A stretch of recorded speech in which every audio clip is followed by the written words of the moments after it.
Assalamualaikum warahmatullahi wabarakatuh. Salam sejahtera bagi kita semua. Shalom, Namo Buddhaya, Om Swastiastu. Perkenalkan, nama saya Agung Dian. Saya adalah salah satu pengajar di Fakultas Bahasa Asing Universitas Mahasaraswati Denpasar. Adapun materi pada siang hari yang berbahagia ini berjudul Hospitality Ranah Pariwisata. Baik, Bapak dan Ibu, mari kita simak apa sebenarnya hospitality dalam ranah pariwisata. Jadi, pada materi ini Pulau saya Bali akan sebagai menampilkan destinasi video. wisatawan baik Mari lokal kita simak maupun bersama. mancanegara. Sebagai destinasi wisatawan, Pulau Bali juga wajib mengedepankan yang namanya hospitality. Pariwisata Bali merupakan pariwisata budaya yang berkonsepkan pada Trihita Karana, yaitu menjalin keharmonisan dengan pencipta, alam, dan sesama manusia. Konsep ini sesuai dengan hospitality, salah satunya aspek pelayanan jasa kepada konsumen. Hospitality dalam pariwisata mengacu pada semua aspek yang berhubungan dengan pelayanan kepada tamu atau wisatawan, mencangkup aspek-aspek seperti penerimaan tamu, pelayanan makanan dan minuman, kebersihan, kenyamanan, maupun keamanan. Baik, Bapak dan Ibu semuanya, materi lebih lanjut kita simak pada PPT berikut.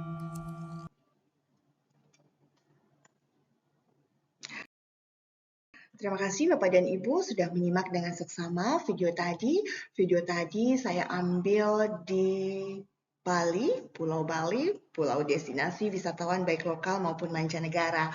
Jadi di Bali itu banyak sekali wisatawan yang datang berkunjung, di mana hospitality memegang peranan penting dalam keberhasilan pelayanan terhadap wisatawan. Nah, selain itu, di sini saya juga memberikan satu contoh negara, yaitu Jepang, di mana negara Jepang mengenal yang namanya hospitality atau disebut dengan ompotenasi, di mana Jepang di dunia itu terkenal dengan pelayanan yang nomor satu. Ya, baik. Kalau kita lihat definisi apa itu hospitality, hospitality merupakan industri yang erat kaitannya dengan sikap, ketepatan waktu, keandalan, nyata, jaminan, empati, dan responsif. Nah, apa kaitannya dengan penjelasan tadi? Jadi, yang harus kita pahami bersama ketika kita membahas tentang apa itu hospitality atau dalam bahasa Indonesia disebut dengan pelayanan, di mana kita memberikan pelayanan kepada konsumen sebagai bentuk bahwa kewajiban kita untuk memberikan pelayanan jasa. Jadi, kalau kita lihat dalam kajian Indonesia bahwa tamu adalah raja. Di Jepang pun juga ada, oke sama, kami sama. Di mana bagaimana kita memposisikan tamu, karena memang benar kita adalah penjual jasa layanan, wajib memberikan pelayanan yang terbaik kepada wisatawan. Nah, kalau kita lihat face basic dari service itu sendiri, semua staf harus memiliki pemahaman yang mendalam mengenai arti keramah tamahan dalam industri pariwisata. Selain itu, mengetahui bagaimana melayani dengan hati. Jadi artinya apabila tugas kita memberikan pelayanan, itu harus diberikan dengan sepenuh hati. Selain itu, memberikan pelayanan yang terpadu kepada tamu, selalu bekerja dengan senyum yang tulus. Artinya senyumnya tidak dibuat-buat. Nah, kemudian semua staf harus senantiasa menjaga ketepatan waktu dalam melayani. Artinya, waktu itu menentukan kualitas kenyamanan bagi wisatawan. Jadi kita itu dilarang untuk memiliki sikap yang punya konsep jam karet seperti itu ya. Nah, selain itu senantiasa siap siaga, siaga saat bekerja. Jadi kita tidak perlu males-malesan ketika kita memberikan pelayanan, tapi kita harus dengan sigap dan jangan lupa senyum, salam, sapa, sopan, santun menjadi etika terpenting dalam hospitality. Selain itu juga senantiasa menjaga penampilan, artinya penampilan kita bersih. Penampilan bersih itu artinya kita tidak perlu menggunakan parfum yang wanginya berlebihan, tetapi penampilan kita itu tidak acak-acakan, penampilan kita itu enak dilihat, penampilan kita itu tidak terlalu berlebihan, menggunakan perhiasan berlebihan, wangian yang berlebihan pula, tetapi cukup penampilan yang sederhana dan memberikan kesan yang ramah. Selain itu, orientasi bekerja dalam ranah hospitality adalah hasil. Jadi orientasinya itu kepada hasil tanpa mengesampingkan proses itu sendiri. Orientasi pada hasil tertanam pada setiap keterlibatan semua karyawan untuk meningkatkan pendapatan dan kepuasan dari tamu. Ya, oke, selanjutnya. Kalau dalam ranah kehidupan masyarakat Jepang, omotenashi atau hospitality atau pelayanan dalam bahasa Jepang disebut dengan omotenashi ya Bapak dan Ibu. Omotenashi adalah kosakata bahasa Jepang yang merujuk pada keramah tamahan. Artinya istilah omotenashi merujuk pada keramah tamahan terhadap konsumen. Bagaimana kita memberikan keramah tamahan kepada konsumen dengan setulus hati. Omotenashi di Jepang mencerminkan tata cara masyarakat Jepang dalam menjamu tamu. Jadi kalau menurut konsep Jepang, bertemu dengan orang pertama kali itu wajib memberikan suatu kesan yang baik, di mana kesan tersebut bisa memberikan kualitas kita di saat kita bertemu pertama kali yang nantinya juga berimbas kepada kelanjutannya. Oke. Kemudian bagaimana bentuk omotenashi Jepang di kehidupan sehari-hari?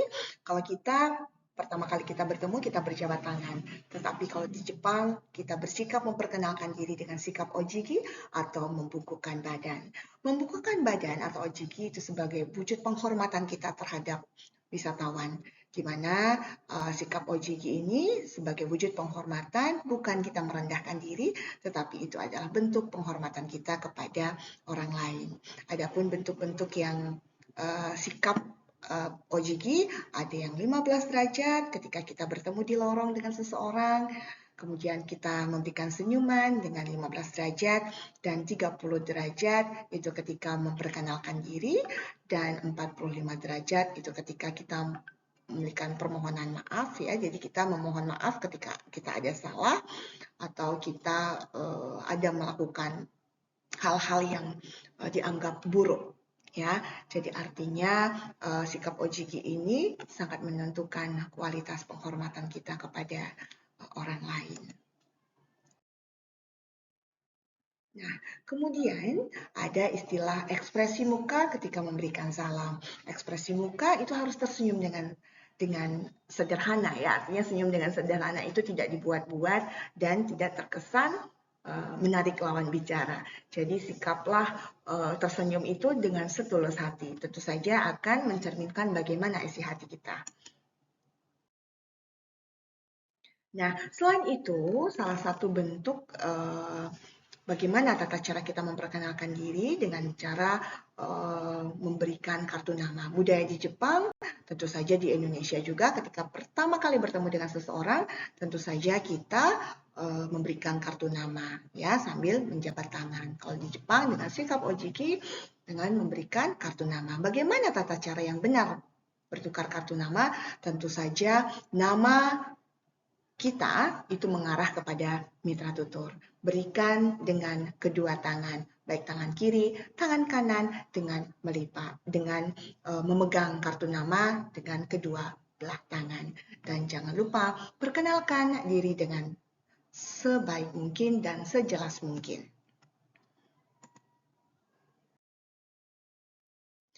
Nah, kalau kita berbicara dengan budaya di dalam kehidupan masyarakat Jepang, terutama dalam ranah bisnis pariwisata, tidak ada yang namanya pemberian tips, ya. Karena ini merupakan konsep di mana ketika kita membayar jasa, kita membeli jasa, tips itu sudah masuk di sana.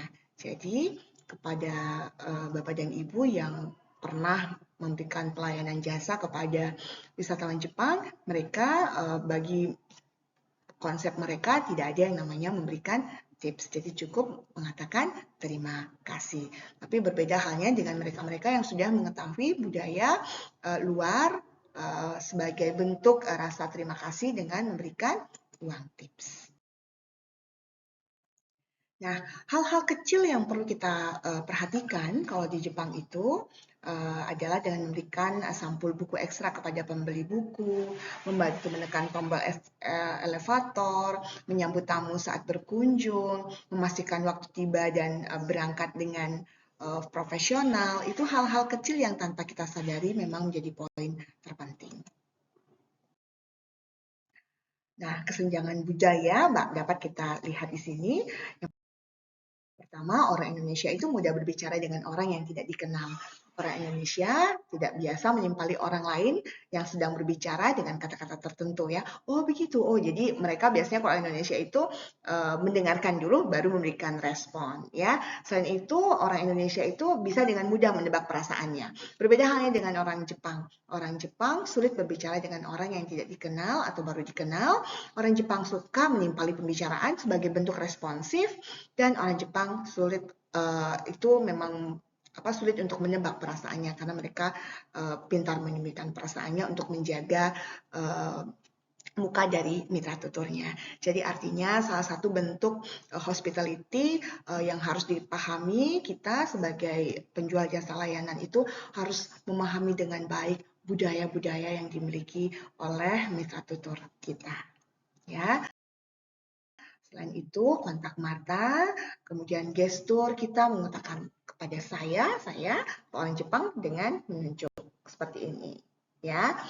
Nah, kemudian selain itu konsep waktu. Jadi kebiasaan buruk kita itu kebiasaan yang kurang tepat waktu begitu ya. Tetapi kalau kita bisa mengambil poin penting di sini ketika kita memberikan pelayanan pastikan waktu menjadi peran yang sangat penting. Jadi kita tidak boleh memiliki waktu karet begitu, tapi pastikan 10 menit ataupun 15 menit sebelum kita berjanji kita sudah datang tepat waktu. Ya, nah ini adalah salah satu pola kehidupan masyarakat di mana memegang yang namanya konsep budaya Jepang yang sangat terstruktur dengan penekanan pada hierarki etika kerja, disiplin dan sopan santun yang kuat. Di mana ada perasaan sehati, perilaku publik penting dalam hubungan sosial ya. Nah, kalau di Indonesia itu memang cenderung santai dengan penekanan pada hubungan sosial yang erat, gotong royong dan toleransi itu menjadi poin penting. Tetapi kita sebagai penjual jasa layanan otomatis etos kerja, etika kerja, sopan santun itu menjadi poin yang sangat penting. Ya, mungkin itu saja pemaparan dari saya. Bagi Bapak dan Ibu yang ingin mengajukan pertanyaan, silakan. Dan pada kesempatan ini akan saya akhiri dengan satu pantun saya. Semoga bisa memberikan inspirasi bagi Bapak dan Ibu semua. Minum es cendol paling nikmat ditambah selasih. Apalagi kalau minum berdua pasti tambah semangat. Bapak dan Ibu, saya ucapkan terima kasih. Semoga mendapat ilmu yang bermanfaat. Terima kasih dari saya. Wassalamualaikum warahmatullahi wabarakatuh.